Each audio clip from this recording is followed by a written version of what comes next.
Kwa kanyo ni thuolo mar dweche adek mabiro, thoth gwenge ma pacho ka endi dhi yudo koth matin ka opim kod kaka yande ne giyudo koth higa ka higa. Bad migawo mochung' ne koro chal mar kor lwasi koro wacho ni jopur biro chuno mondo opidh cham makawo thuolo machuok to ok dwar pi mang'eny. Edwin Koth ni kod ler.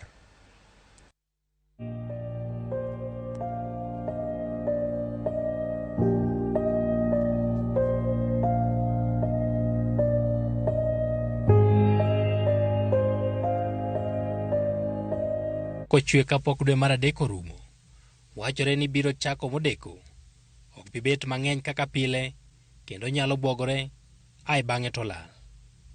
Jalup jata tije bad migawo mochung' ne koro chal mar kor lwasi Abisai Seda, wacho ni koth makamane gwenge ma Nyanza nyalo chakore juma mar 2 mar dwe ni.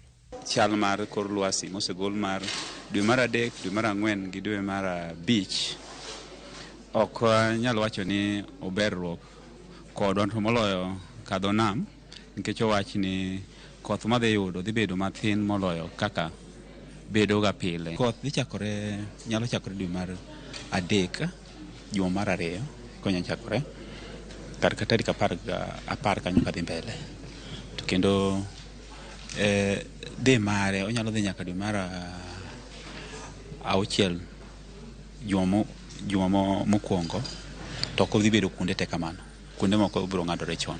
Koth bende wachore ni nyalo chwe matek e gwenge moko, kendo nyalo biro kod pe manyalo ketho moko kuom cham kaka alode. Gima temo koro en ni koth ok biro mang'eny, to koth mabedo gi machwe matek to kelo kethruok mang'eny gi yamo gi ng'eny to dhi bedo. To bende wang'eyo ni e thuolo ni endi, nikech piny osebedo motwo ahinya, koth madhi kuongo gi endi nyalo biro gi pe, nikech gima kelo ga pe ka liet ng'eny e kor lwasi kato buru bende ng'eny. Koro kuonde moko obiro kelo gi pe, tang'eni pe inya alode gi gik kamago. Counties 4 mag Nyanza duto ok be yudo koth moromo, kama bende koth machwe e gwengego biro chako chon ka opim kod kuonde mamoko, kendo igeno ni obodhi nyime nyaka dwe mar 6. Moko kuom gwenge mag Narok, Kajiado, Marsabit kod Turkana ema biro yudo koth moromo e Kenya mangima. Abisai wacho ni jopur koro nyaka bed motang' gi nyidho mabiro mokwongo, kendo ka gipitho to nyaka gine mana ne gipidho cham makawo kinde machuok kapok ochiek, kaka rabuon kata bel.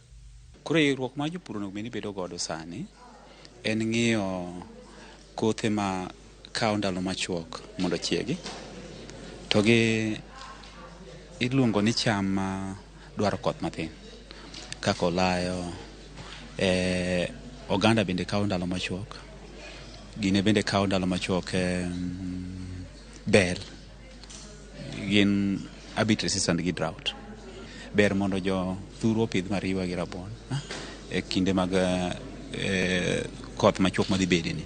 Kata bed ni koth mawang' ni tin, bedo ni ochakore bang' oro biro miyo chwe kod yamo matek, kendo jolupo koro iwacho ni nyaka bed motang' kod chal mar kor lwasi kapok gidhi e nam. Jok modak e bath aoche matindo malal e kinde oro kata awach bende koro nyaka tang' kod oula manyalo ywayo gi sa asaya. Bad migawono koro singo ni gibiro golo ripode mamiyo oganda chal mar kor lwasi mondo kik giyud lal moro amora mabiro kod koth mawang'ni. Kodhe mag abwogra timore ga ne onyalo chwe mang'eny kaka sani endi ochwe gwenge ma Kisumu, to ji nyalo winjo ni gino osechako.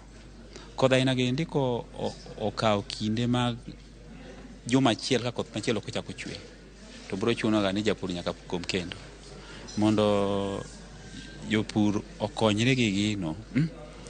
Ging'iye ni ka koth ochwe mokwongo, girite ndalo mar 1 gi mar 2. Ka ndalo mar 3 koth moro chako chwe to ginyalo komo.